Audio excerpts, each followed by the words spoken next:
আসসালামু আলাইকুম বন্ধুরা, আশা করি সবাই সুস্থ আছেন। বন্ধুরা, স্ক্রিনে বর্তমানে আপনারা MH-60 সি হক নামক হেলিকপ্টারটির দৃশ্য দেখছেন। এটি মার্কিন নৌবাহিনীর অন্যতম প্রধান এবং বহুমুখী যুদ্ধাস্ত্র। ভূরাজনৈতিক অত্যন্ত সংবেদনশীল এলাকা, বিশেষ করে হরমুজ প্রণালীতে এর উপস্থিতি এবং নিয়মিত টহল দেওয়ার পেছনে সুনির্দিষ্ট কৌশলগত সামরিক কিছু কারণ আছে। দেখুন, airborne mine counter measure AMCM এই MH-60 হেলিকপ্টারটির সবথেকে বড় শক্তি। এটি মূলত সমুদ্রে যে মাইন রয়েছে তা শনাক্ত এবং ধ্বংস করতে পারে। এতে রয়েছে লেজার ভিত্তিক ALMDS বা airborne laser mine detection system. এছাড়াও এর সাথে সাথে রয়েছে AQS-20A এর মতো আধুনিক যে সোনার সিস্টেম, তা পানির নিচে মাইনকে নিখুঁতভাবে খুঁজে বের করতে পারে। দেখুন, এই হেলিকপ্টারগুলো বিশেষভাবে যে অ্যাসিমেট্রিক ওয়ারফেয়ার রয়েছে বা অসম যুদ্ধ মোকাবেলা তার জন্য সুসজ্জিত। সমুদ্রের বুকে শত্রুপক্ষের ছোট এবং দ্রুতগামী নৌযান বা স্পিড বোটে আক্রমণ বা শ্রম ট্যাকটিক্যাল মোকাবেলা করতে এটি অত্যন্ত কার্যকরী।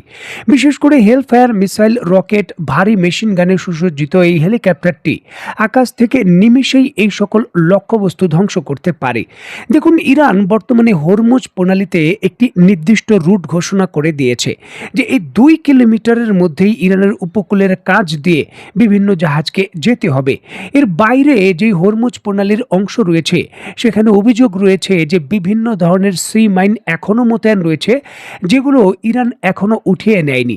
এখন যুক্তরাষ্ট্র এই সি হক হেলিকপ্টারের মাধ্যমে সেই সকল মাইনগুলোকে শনাক্ত করার চেষ্টা করছে, যাতে এই ওমানের উপকূল দিয়ে সেই সকল মাইনগুলোকে শনাক্ত করে অপসারণ করে তারা নিজেদের রুট তৈরি করতে পারে হরমুজ প্রণালীতে, এবং নিজেদের মিত্রদের জাহাজগুলো সেখানে চলাচলের সুযোগ করে দিয়ে তারা হরমুজ প্রণালীতে নিজেদের নিয়ন্ত্রণ প্রতিষ্ঠা করবে। যুক্তরাষ্ট্রের বিমানবাহী রণতরী এবং যুদ্ধ জাহাজ থেকে এই হেলিকপ্টারগুলো হরমুজ প্রণালীতে এখন নিয়মিত মিশন পরিচালনা করছে এবং ইরানের যে হাই স্পিড মিসাইল বোটগুলো রয়েছে তাদের উপর কঠোর নজরদারি করছে, কোনো কোনো ক্ষেত্রে সেগুলোকে প্রোটেক্ট করছে। যে গুরুত্বপূর্ণ এই টান টান উত্তেজনার পরিস্থিতিতে স্ক্রিনে নিশ্চয়ই আপনারা দেখতে পাচ্ছেন, দ্য ফক্স নিউজ থেকে শুরু করে দ্য ওয়াশিংটন পোস্ট এবং দ্য ওয়াল স্ট্রিট জার্নাল সহ যুক্তরাষ্ট্রের বড় বড় সংবাদ মাধ্যম নিশ্চিত করছে যুক্তরাষ্ট্রের এই CH-60 যে হেলিকপ্টার রয়েছে সেই একটি হেলিকপ্টার অতর্কিতভাবে আক্রান্ত হয়েছে অজানা আক্রমণের,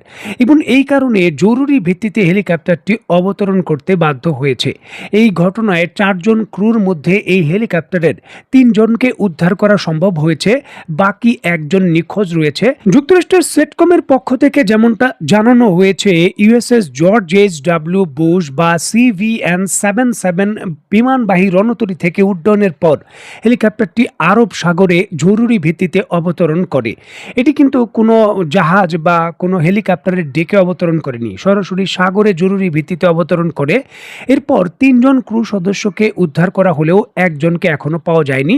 বর্তমানে তাকে উদ্ধার করার জন্য তল্লাশি অভিযান চালানো হচ্ছে। যুক্তরাষ্ট্র দাবি করছে যে এইটি কোনো হামলার কারণে হয়নি, যান্ত্রিক ত্রুটির কারণে হয়েছে। এখানে আপনাদের সুবিধার্থে বলে রাখা ভালো, এর পূর্বেও হরমুজ প্রণালীতে একটি অ্যাপাচি হেলিকপ্টার একই ধরনের ঘটনা ঘটেছিল। যুক্তরাষ্ট্র প্রথম দিকে বলেছিল হামলা হয়নি, যান্ত্রিক ত্রুটির কারণে, তবে পরবর্তী সময়ে পরের দিনই এই হামলার জন্য ইরানের বিরুদ্ধে তারা পাল্টা হামলা চালায় এবং স্বীকার করে যে ইরানের হামলার কারণেই তাদের হেলিকপ্টার অ্যাপাচি ওই সময় বিধ্বস্ত হয়েছিল।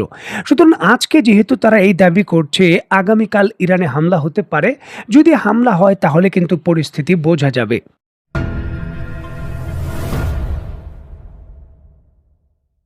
দেখুন, কাতারের রাজধানী দোহার ভেতর ইরান এবং যুক্তরাষ্ট্রের মধ্যে পরোক্ষ যে আলোচনা সেটি শেষ হয়েছে, তবে এই আলোচনা ফলপ্রসূ হয়নি। দেখুন, ইরানের পরমাণু কর্মসূচি, হরমুজ প্রণালী, বিভিন্ন ধরনের যে লং রেঞ্জের মিসাইল, নানান ইস্যুকে কেন্দ্র করে যুক্তরাষ্ট্রের পক্ষ থেকে ইরানকে যে সকল শর্ত দেওয়া হয়েছে বা যে সকল ছাড় দেওয়ার কথা বলা হচ্ছে, মোটামুটি প্রায় সকলগুলোই মোটা দাগে ইরান প্রত্যাখ্যান করেছে। ইরান কোনোভাবেই যুক্তরাষ্ট্রের কোনো ধরনের চাপিয়ে দেওয়া কোনো চুক্তিতে স্বাক্ষর করতে চায় না, এবং দর কষাকষির ক্ষেত্রে ইরান নিজের অবস্থান পূর্বে যা ছিল এখনও ঠিক সেই জায়গায় তার শক্তিশালী অবস্থান ধরে রেখেছে, যার জন্য দোহার ভেতর বৈঠকটি সফল হয়নি। ঠিক এমতো অবস্থায় এই বার্তা যখন ডোনাল্ড ট্রাম্পের হাতে পৌঁছেছেন, ডোনাল্ড ট্রাম্প এখন নতুন করে পূর্ণ মাত্রায় ইরানের বিরুদ্ধে হামলা করার বিষয়টি বিবেচনা করছেন।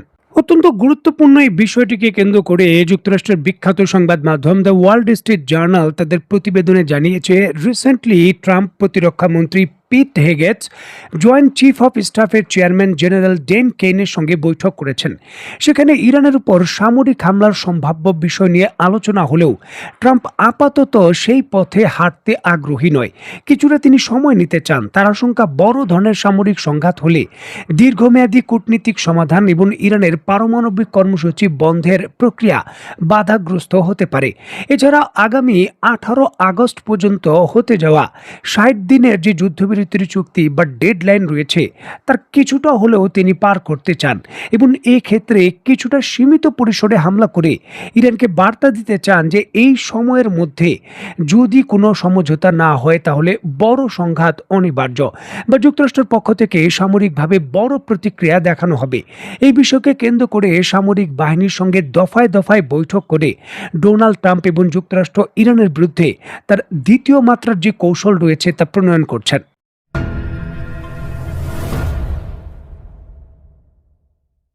দেখুন, যুক্তরাষ্ট্র ইরানের বিরুদ্ধে যে কোনো মুহূর্তে সামরিক পদক্ষেপ নিতে পারে, তবে এটি রাতারাতি 2-1 দিনের ভেতর হওয়ার সম্ভাবনা কম।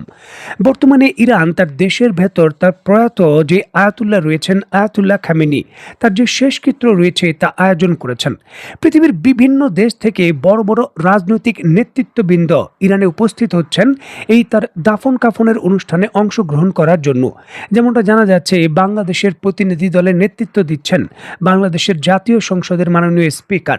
তিনি কিন্তু ইরানের উদ্দেশ্যে রওনা দিয়ে দিয়েছেন। আন্তর্জাতিক অন্যান্য নেতারাও উপস্থিত হবেন।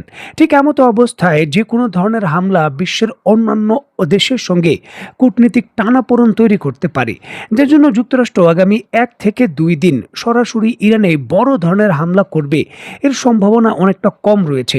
হরমুজ প্রণালীতে কিছুটা হলে হতেও পারে, তবে সরাসরি ইরানের অভ্যন্তরে বা তেহরানের ভেতর এই ধরনের পদক্ষেপ হওয়ার সম্ভাবনা খুবই কম, যেহেতু পৃথিবীর বহু দেশের জাতীয় নেতা উপস্থিত থাকবেন। তবে এর পরবর্তী সময়ে যে কোনো মুহূর্তে পরিস্থিতির যে অবনতি সেটা হতে পারে, যার জন্য ইরান তার সামরিক বাহিনীকে অত্যন্ত সর্বোচ্চ সতর্ক অবস্থানে রেখেছে। দেখুন, আয়াতুল্লাহ খামেনি ইরানের অত্যন্ত বড় সুপ্রিম লিডার ছিলেন এবং ইরানের প্রেক্ষাপটে তার গুরুত্ব এবং প্রভাব রয়েছে প্রচুর। তার এই দাফন কাফনের অনুষ্ঠানে প্রচুর লোকের সমাগম হওয়ার বিষয়টা নিশ্চিত হওয়া যাচ্ছে এবং এক্ষেত্রে বিভিন্ন ধরনের গোয়েন্দা সংস্থার উপস্থিতি ইরানের অভ্যন্তর থেকে জটিলতাও তৈরি করতে পারে।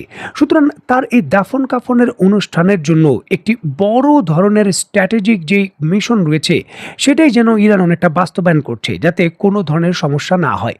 দেখার বিষয়ে এই অনুষ্ঠানের পর বা এই অনুষ্ঠান চলাকালীন যুক্তরাষ্ট্রের পদক্ষেপ আসলে কি হয়। তো বন্ধুরা, আজকের মতো বিদায়। নতুন কোনো ভিডিও নিয়ে আবার দেখা হবে। সেই পর্যন্ত সবাই ভালো থাকবেন, সুস্থ থাকবেন এবং বাংলাদেশকে ভালোবাসবেন। আল্লাহ হাফেজ।